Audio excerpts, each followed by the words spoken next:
Good evening, all of you. Welcome to NCI classes. In our previous class, we were discussing chapter number 3. Name of the chapter is Government Budget and the Economy. And in that class, we have discussed about budget, what is budgetary policy.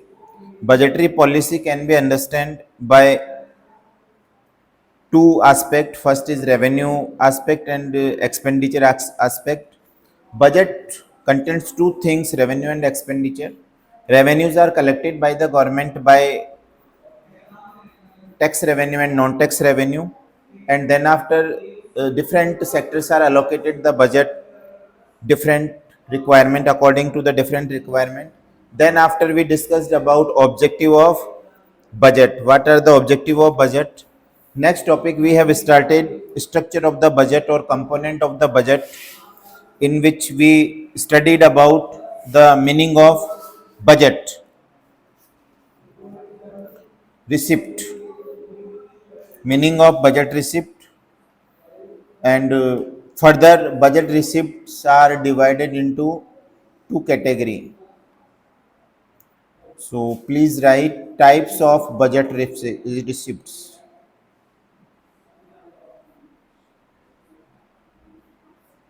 Types of budget receipts.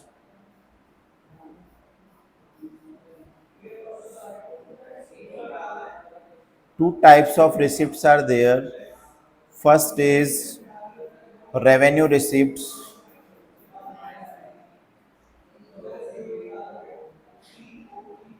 and second is capital receipts.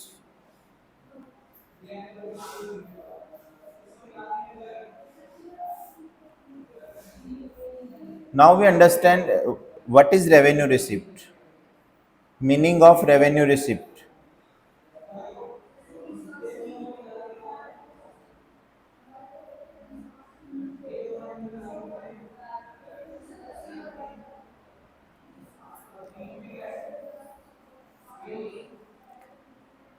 Revenue receipts are those receipts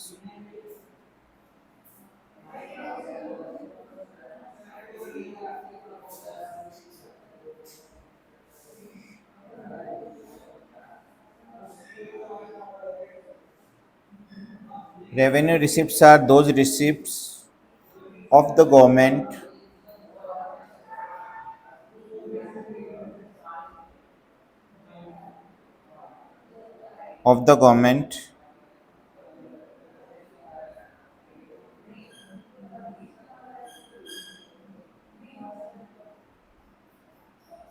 which show the two characteristics.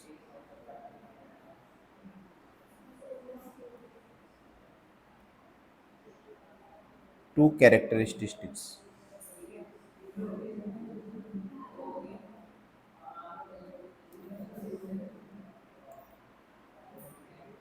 It means it should have two characteristics. Then we can say that it is revenue receipts. इसमें दो बातें होना जरूरी है. अब ये वो दो बातें क्या क्या हैं जो इस डेफिनेशन को डिसाइड करेगी. First, these receipts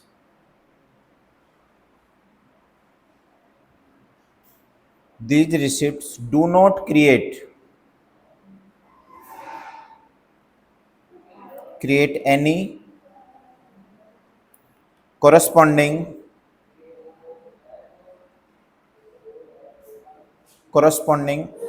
liability for the government.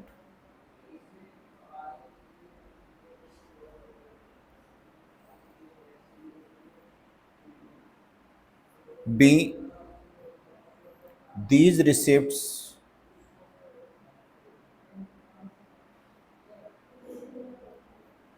do not cause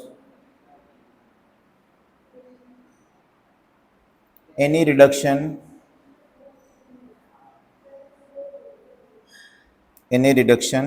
in assets for the government.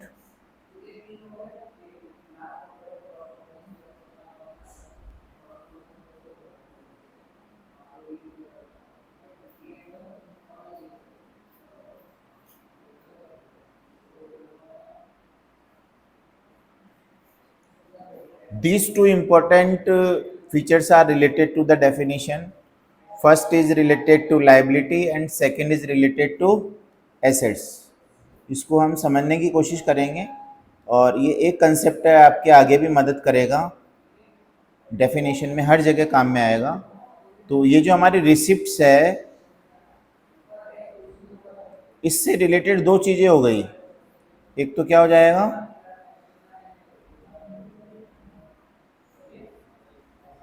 Liability, और एक हो जाएगा एसेट्स। न तो इससे कोई लाइबिलिटी क्रिएट होगी और ना ही इससे कोई एसेट्स रिड्यूस होगी, लेस होगी। या यूँ कह सकते हो कि ना तो कोई लाइबिलिटी प्लस होगी ना कोई एसेट्स माइनस होगी।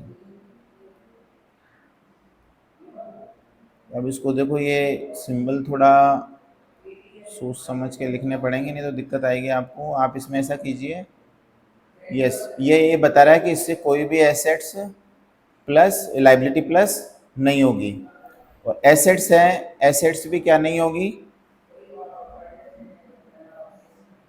माइनस नहीं होगी। ना तो एसेट्स माइनस होगी और ना ही लाइबिलिटी बढ़ेगी और ना एसेट्स कम होगी।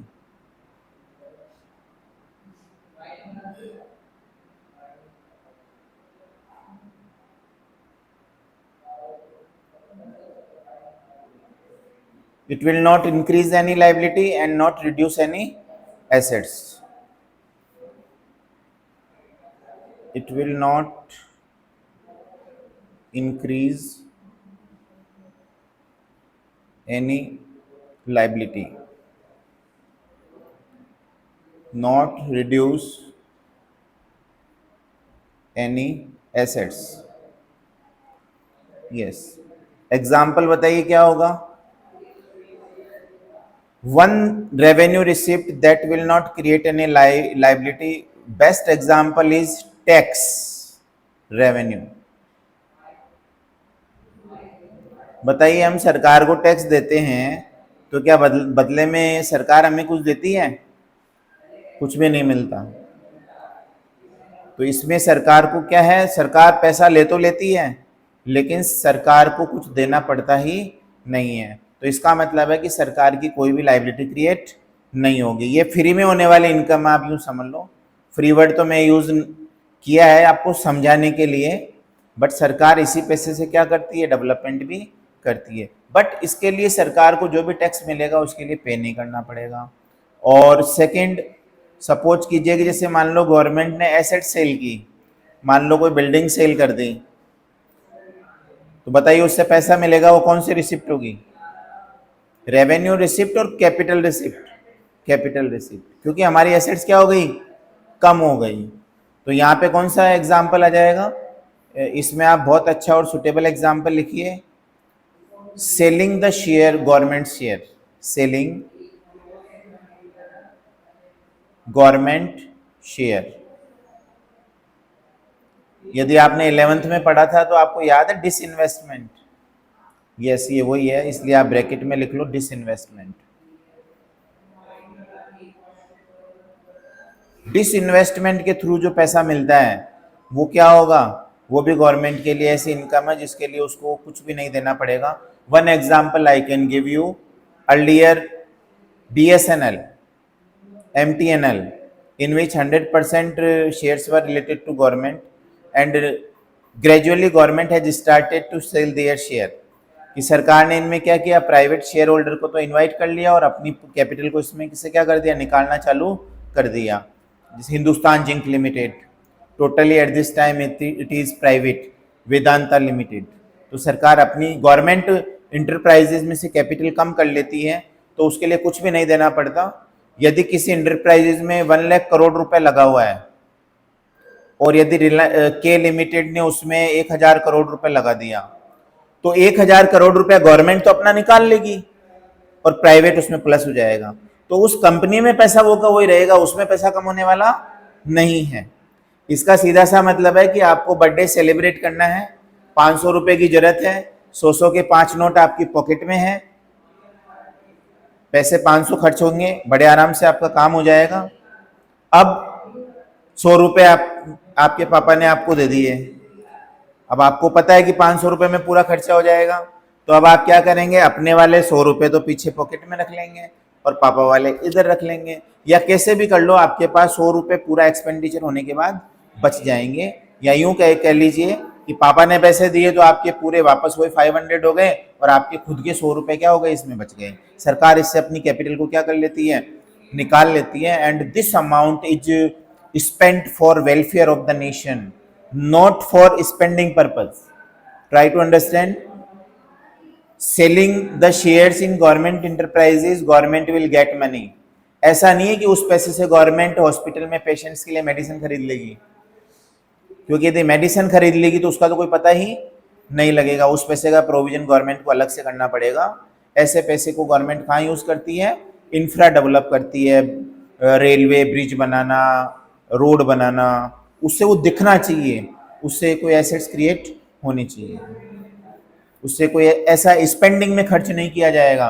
इट मीन्स कि गवर्नमेंट ने जो पैसा निकाला वो दिखना चाहिए कि उस पैसे का निकाल कर यूज कहाँ पे किया, that is purposive use. I think it is clear. Receipts are two type, revenue receipt and capital receipt. Now we are reading revenue receipt. Revenue receipts are the receipts, इसमें आप यहाँ पे रेवेन्यू भी लिख लो।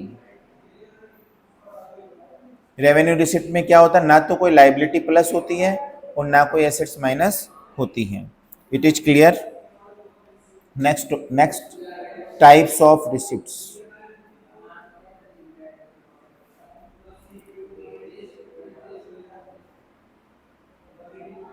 Types of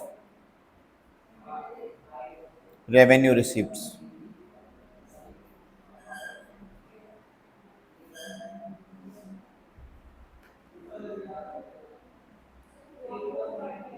Dear student, there are two types of receipts: tax revenue, tax receipts, and non-tax receipts. तो tax receipts कौन सी होगी? Tax receipts are those receipts which government is receiving in form of tax. जो पैसा सरकार को tax के रूप में मिलता है वो क्या हो जाएगी? Tax receipts. और नॉन टैक्स रिसिप्ट्स, जो पैसा टैक्स से नहीं मिलता है। First I will explain you, then after we will write. For example GST. GST से मिलने वाला पैसा सरकार के लिए कौन सी रिसिप्ट होगा? टैक्स रिसिप्ट और non tax receipts? Tax receipts. You are not following traffic rules, and at that time may be possible that you are not having helmet. अब आप पे ट्रैफिक पुलिस फाइन चार्ज करती है, ये कौन सी receipts है? ये नॉन टैक्स में आएगी। तो फाइन्स है, पेनल्टीज है, फीस है, ड्यूटीज हैं, ये सब नॉन टैक्स रिसिप्ट्स होगी। और टैक्स रिसिप्ट, टैक्स के रूप में जो पैसा मिलता है वो टैक्स रिसिप्ट्स होगी। अब आप इसके टाइप्स लिख लीजिए, उसके बाद आप one by one we will discuss it in short. What are the tax receipts? Income tax, ये आपको याद होना चाहिए, एग्जाम में भी लिखना होगा। इनकम टैक्स और corporation tax, estate tax, estate tax, gift tax,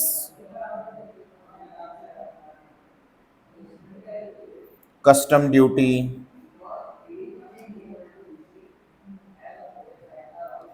excise duty,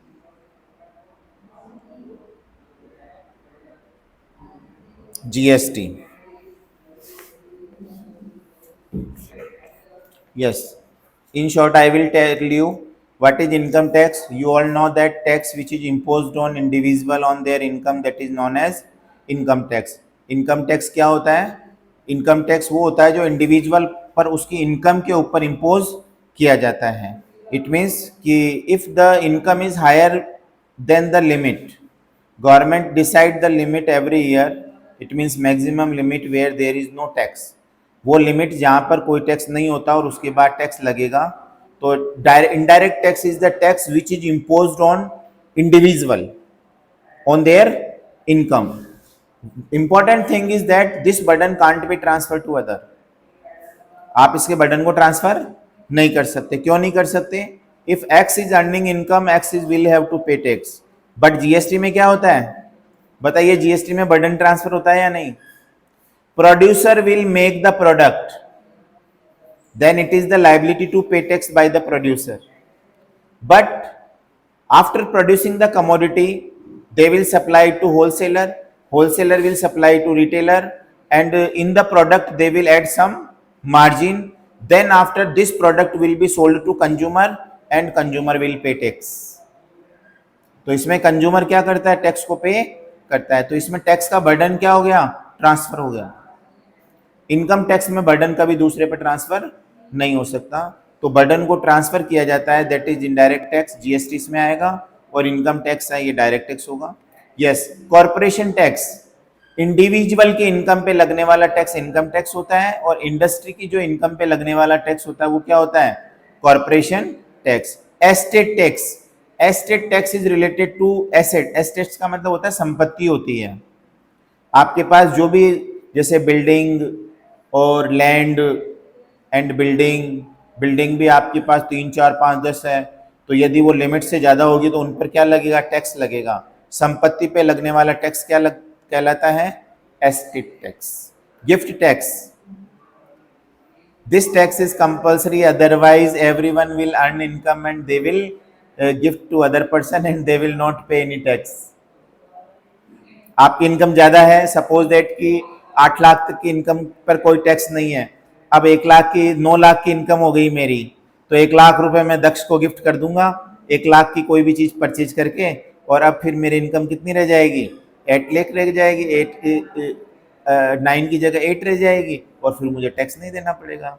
तो इससे तो लोग क्या करेंगे? टैक्स से बचने के लिए जितना भी एक्सेस अमाउंट होगा उसका अपने रिलेटिव्स को क्या कर देंगे? गिफ्ट करना चालू कर देंगे। इसीलिए यदि आप सिस्टम से गिफ्ट करते हो तो उस पर टैक्स लगेगा। गिफ्ट का मतलब ये नहीं है कि आपने अपने बर्थडे पे फ्रेंड को वॉच दे दी तो टैक्स लगेगा। गिफ्ट का मतलब है, जैसे कि मान लो एक पेरेंट्स हैं, एक पिताजी हैं, वो इनकम टैक्स कमिश्नर है और बहुत बड़ी बिल्डिंग है शानदार, और फिर वो अपनी बेटी को गिफ्ट कर देते हैं, तो बिटिया को गिफ्ट करेंगे तो उनको उसके लिए क्या करना पड़ेगा? पेपर बना के ट्रांसफ़र करना पड़ेगा, बिल्कुल उसका टैक्स पे कर दो, फिर बिटिया से कोई पूछने वाला नहीं है कि आपके पास ये पैसा कहाँ से आया। और ऐसा नहीं होगा तो इनकम टैक्स का नोटिस आएगा कि आपने ये बिल्डिंग कहाँ से खरीदी। अब गवर्नमेंट क्यों नहीं पूछेगी? क्योंकि हमने टैक्स को क्या कर दिया है? पे कर दिया है। सरकार को किससे मतलब है? टैक्स से मतलब है। Custom duty, if we are exporting goods to other countries or importing goods, then we will have to pay tax, that is custom duty. Excise duty, ये प्रोडक्शन पे टैक्स लगता है, इंडस्ट्री जो प्रोडक्शन करती है उस पे जो टैक्स होता है वो एक्साइज ड्यूटी होता है। जीएसटी मैंने आपको बता दिया है। और अब उसके बाद नॉन टैक्स रिसिप्ट्स हैं, इसमें आप लिख लो क्या क्या आएगा नॉन टैक्स में। देखो, एक तो आ जाएगा फीस। फीस आप जानते ही हो, सरकार कोई भी सर्विस प्रोवाइड करवाती है तो उससे क्या लेती है? फीस लेती है। Suppose that you want to registered और you want to get certificate of your birth, then you will have to pay certain fees. यदि आप अपना बर्थ सर्टिफिकेट बनाते हैं तो आपको नगर निगम को क्या देना पड़ेगा? फीस देनी पड़ेगी, तो वो फीस हो गई।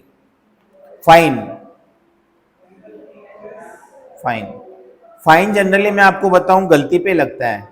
यदि कोई रूल्स और रेगुलेशन फॉलो नहीं करता है तो उसको एक पेनल्टी लगाई जाती है कि आगे से वो गलती ना करे, तो उस पर कुछ फाइन लगा के उसको छोड़ दिया जाता है। इससे यदि फाइन नहीं होगा तो फिर वो गलती को रिपीट करेगा और दूसरे भी ऐसा करेंगे, तो उसको रोकने के लिए ये भी एक तरह की फीस ही होती है, फाइन। और उसके बाद एक लिखिए special assessment.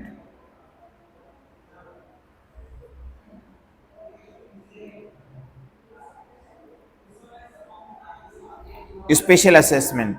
It means if sometimes a person, जिसे सरकार रेड मारती है किसी चीज़ पे, किसी जगह पे, और उनको कुछ जैसे प्रोडक्शन है या कोई भी चीज़ ऐसी लगती है कि इन्होंने इस पर टैक्स नहीं दिया है या कम टैक्स दिया है, तो उस पर क्या करती है सरकार, है ना, कुछ एक्स्ट्रा फीस लगाकर उनको लिबर्टी देती है, तो वो स्पेशल असेसमेंट में आएगा। और एक और लिखिए आप इसमें, ग्रांट, ग्रांट और डोनेशन, ग्रांट, डोनेशन। एक और है आपके, income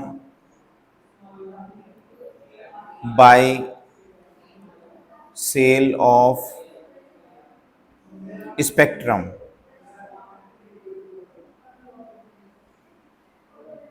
of 2G, 3G, 4G, 5G। Spectrum समझते हो? सरकार प्राइवेट कंपनियां जो मतलब 4G 3G लोगों को सर्विस देती है, तो उनको स्पेक्ट्रम देती है कि आप ये सर्विस तभी दे पाओगे जब ये 10,000 करोड़ रुपीस आप हमको डिपॉजिट करवाओगे। अब आप भारत की इतनी जनता को और the population of India you can serve the services. Jio पैसे कमा रही है, जियो कनेक्शन दे रही है, रिचार्ज करा रहे हो आप, तो पैसा किसके पास जा रहा है? जियो के पास। तो सरकार को पैसा कैसे मिलेगा? Spectrum. Spectrum means in simple word permission. सरकार को परमिशन लेनी पड़ती है प्राइवेट इंडस्ट्रीज को कि हम, है ना, पब्लिक में ये स्पेक्ट्रम देंगे। जैसे अभी 4G आ गया, 4G के बाद 5G आ गया, तो 5G का अलग अलग स्पेक्ट्रम है, उसका पैसा अलग गवर्नमेंट को देना पड़ता है। Reason is that citizens are facing problem, they are suffering. Next topic,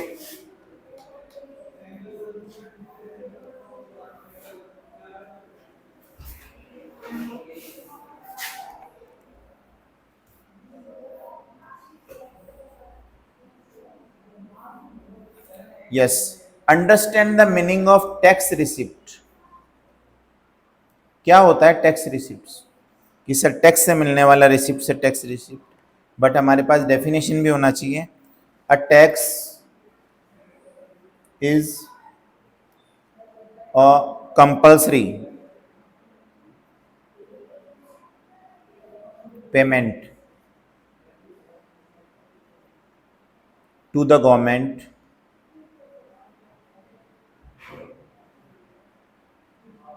by the household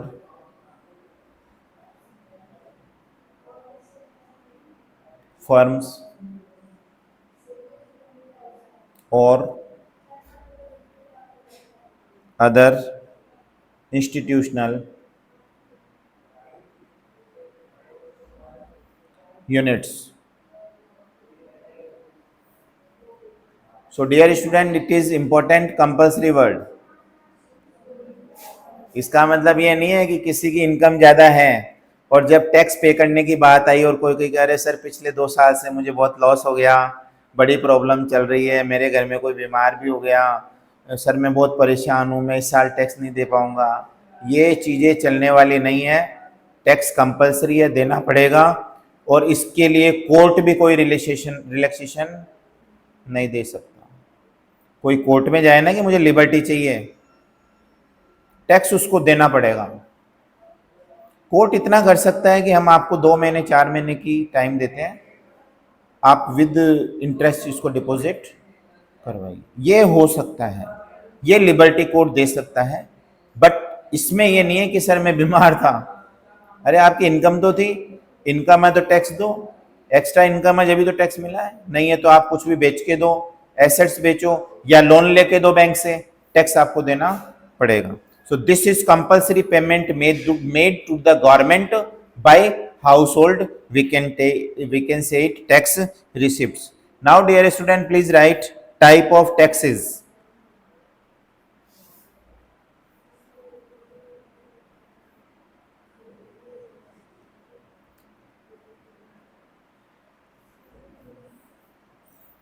first progressive and regressive taxes.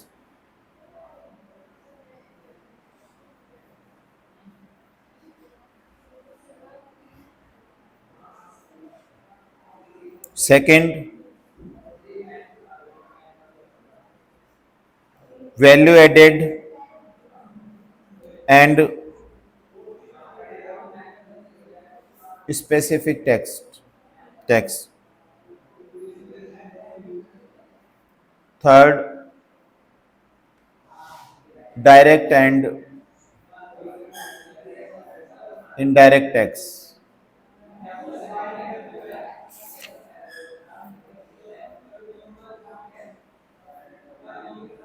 Yes, first we will understand in short what is progressive tax. Progressive tax is the tax which will increase with increase in income. Income बढ़ने के साथ साथ आपका tax का rate भी यदि बढ़ता है तो वो कौन सा टैक्स होगा? प्रोग्रेसिव टैक्स होगा। आई think it is right.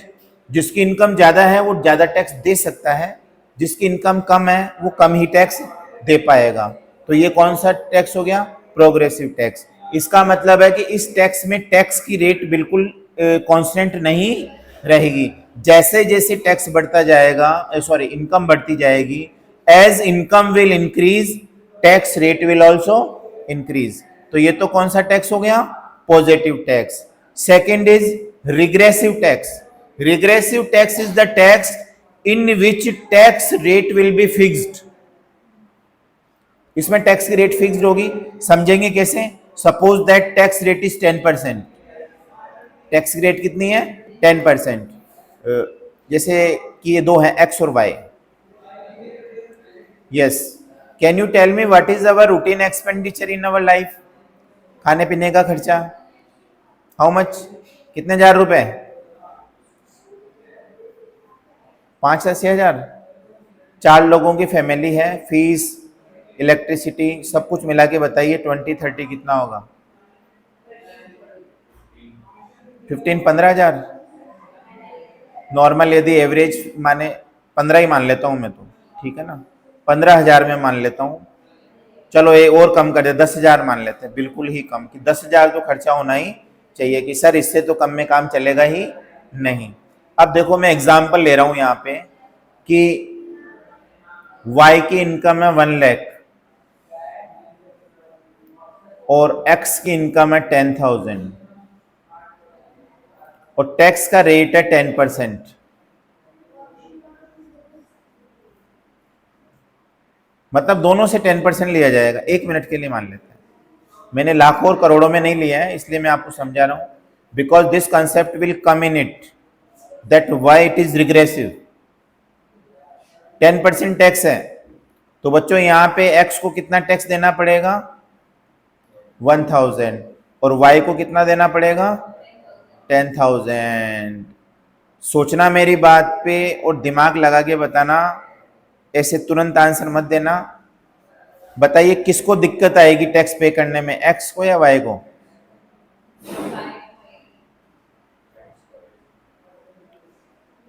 Daksha, your answer is right.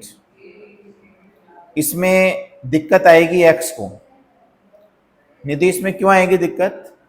Because X will get problem because I think this 10,000 is the compulsory consumption। बिल्कुल कम है, 10,000 तो उसका घर का खाना पीना ही चल जाता है, तो उसके लिए 1,000 रुपए भी क्या होंगे? भारी होंगे, बड़ी दिक्कत आएगी। बट जिसकी इनकम 1 लाख है उसको 10,000 देने में कोई दिक्कत नहीं आएगी, फिर भी उसके पास कितने रुपए हैं? 90,000 रुपीज हैं। आप इधर देखिए X के कंपैरिजन में उसके पास कितना पैसा है? 9 टाइम्स मोर। तो बताइए इसका आंसर क्या हुआ रिग्रेसिव टैक्स का? Regressive tax is the tax in which tax rate will be constant and poor person और poor community will face the problem by this tax. ऐसा टैक्स जो रेट सिस्टम है वो पुअर पे क्या करता है? बर्डन को क्रिएट करता है। तो रिग्रेसिव टैक्स सिस्टम कौन सा होता है? Which create burden to poor community. So, आ गया ये समझ में? चलिए second, value added tax.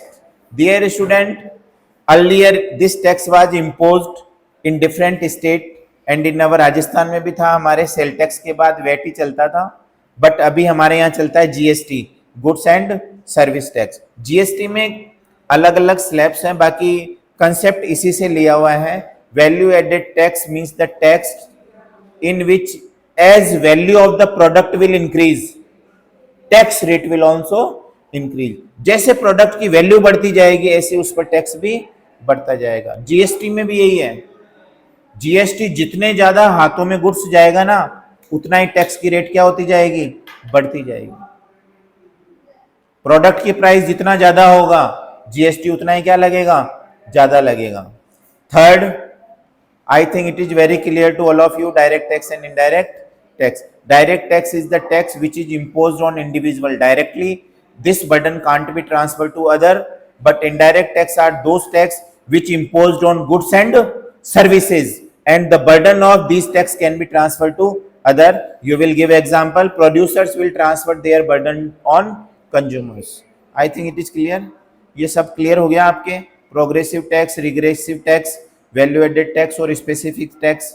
And specific tax means tax on special commodity. कोई ऐसे इवेंट है जिस पर टैक्स लगता है तो वो स्पेशल टैक्स में आएगा. जैसे सरकार एजुकेशन पे टैक्स लगाती है. सेस एक टैक्स है जो एजुकेशन सेक्टर को मजबूत बनाने के लिए लगाया गया था सरकार के द्वारा. स्वच्छ भारत मिशन पे यदि कोई टैक्स लगाती है, जैसे मान लो कि स्वच्छ भारत पे लगा देते, स्वच्छ भारत मिशन के लिए टैक्स लगा दें. अब आप देख रहे होंगे अपने घर के सामने ऊपर वाला आता है. मैंने मेरी लाइफ में नहीं सोचा था कि इस तरीके से हमारे घर के सामने ऊपर आएगा और कचरा लेके जाएगा.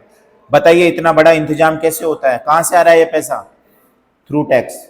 तो सरकार ऐसा टैक्स एक अमाउंट कहीं ना कहीं क्या करती है, ऐड कर देती है, जिससे बड़े अमाउंट करोड़ों रुपया सरकार को मिलता है और सरकार हमारी सबकी मदद करती है, हमारी समस्याओं को सॉल्व करती है.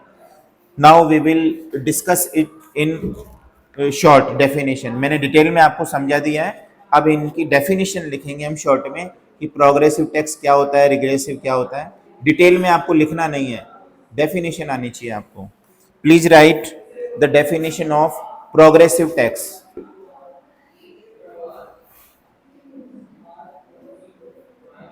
Progressive tax. A tax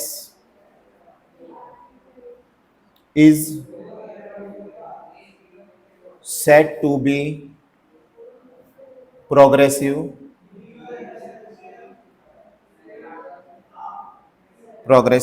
when the rate of tax increases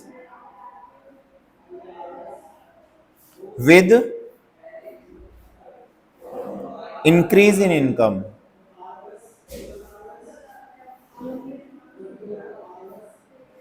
that's all, खत्म. बिल्कुल इसमें ज़्यादा लिखने की जरूरत नहीं है. जैसे जैसे इनकम बढ़ती जाएगी टैक्स भी क्या होता जाएगा, बढ़ता जाएगा, ज़्यादा टैक्स पे करना पड़ेगा. That is progressive tax system. Example मैंने आपको बता दिया है. नेक्स्ट लिखिए regressive tax. Regressive tax. A tax is said to be regressive when it causes a greater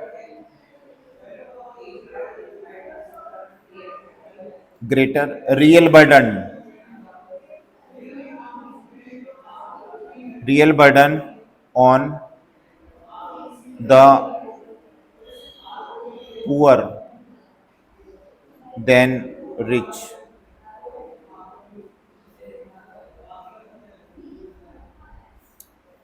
next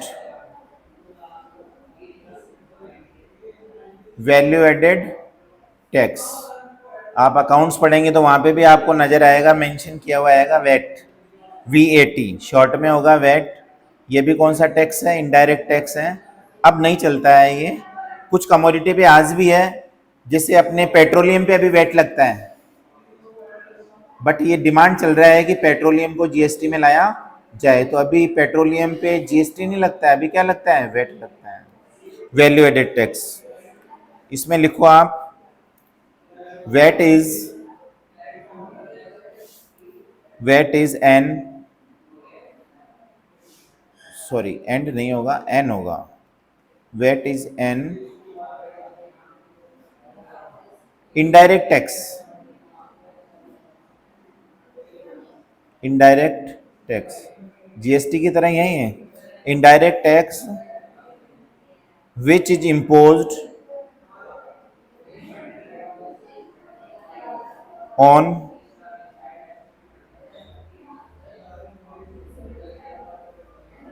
value added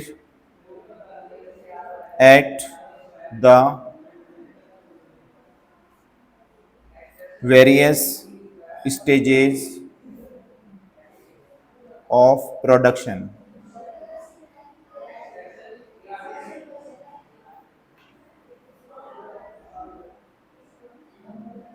इसका मतलब है यदि प्रोड्यूसर रॉ मटेरियल खरीद के लाएगा तो वो टैक्स देगा या नहीं देगा? रॉ मटेरियल पे देगा ना।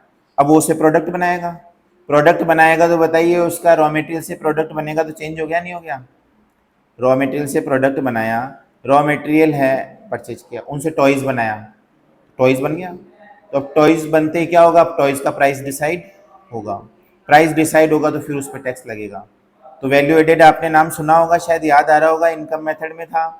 तो वही है output minus intermediate, output minus intermediate. तो इंटरमीडिएट को लेस कर दो, जितना डिफरेंस होगा उस डिफरेंस पे टैक्स क्या होता जाएगा?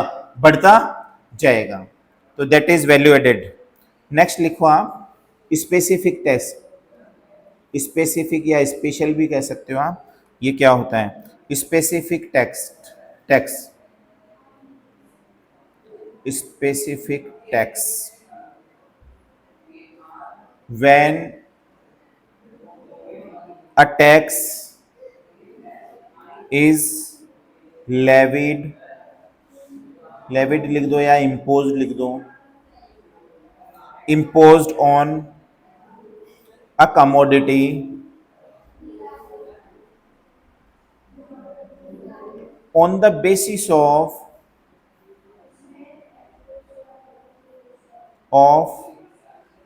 its units, size or weight, it is called the specific tax।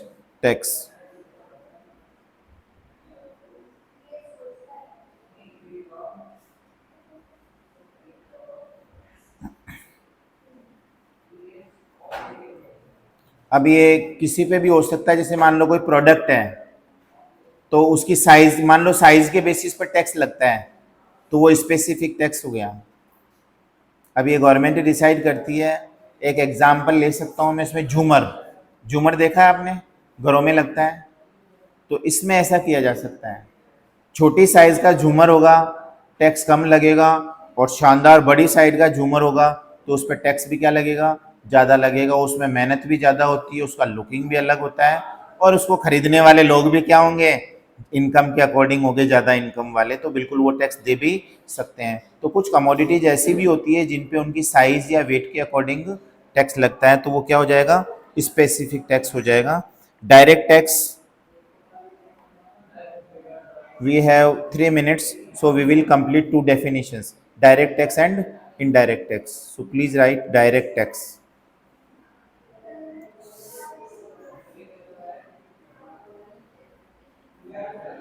Direct tax क्या होता है? Which is impose on individual. लिखो a direct tax,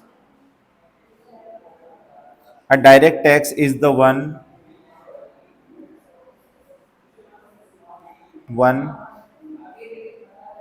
the final burden of which is borne by the person on whom it is imposed.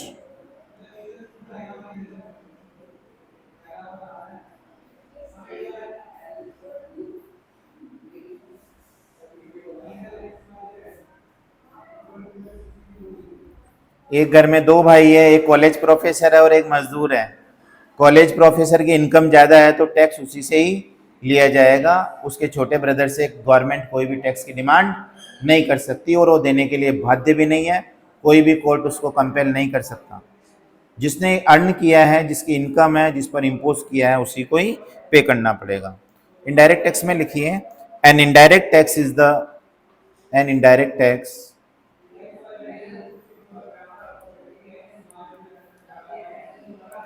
is the one whose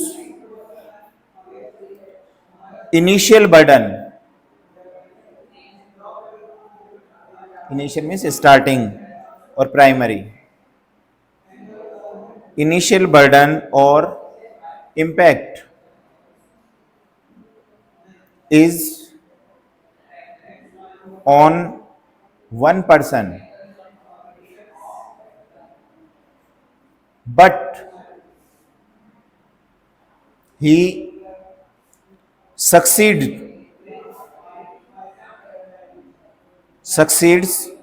in shifting the burden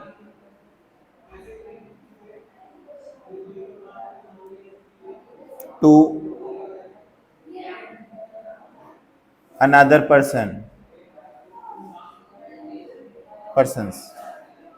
When we explain these two terms to the students, direct tax and indirect tax, sometimes they confuse that, sir, maybe direct or indirect individual is paying. Tax चाहे direct हो चाहे indirect, sir पे तो आदमी कर रहा है, person नहीं कर रहा है, फिर डिफरेंस क्या है? Why the word we are using direct and indirect? So indirect कैसे होगा? ये इसके बर्डन को किसी और पे ट्रांसफर हम कर सकते हैं, सो इट इज इनडायरेक्ट। और डायरेक्ट में क्या होगा? The person who is earning he will have to pay tax. तो ये इंपॉर्टेंट था इसमें कि डायरेक्ट को इनडायरेक्ट में क्या होता है, इनडायरेक्ट टैक्स में बर्डन को दूसरों पर ट्रांसफर करते हैं। आप इसमें एग्जांपल लिखेंगे, producer will transfer it's burden on consumers. Thank you very much. Have a nice day to all. The next topic we will read in our next class.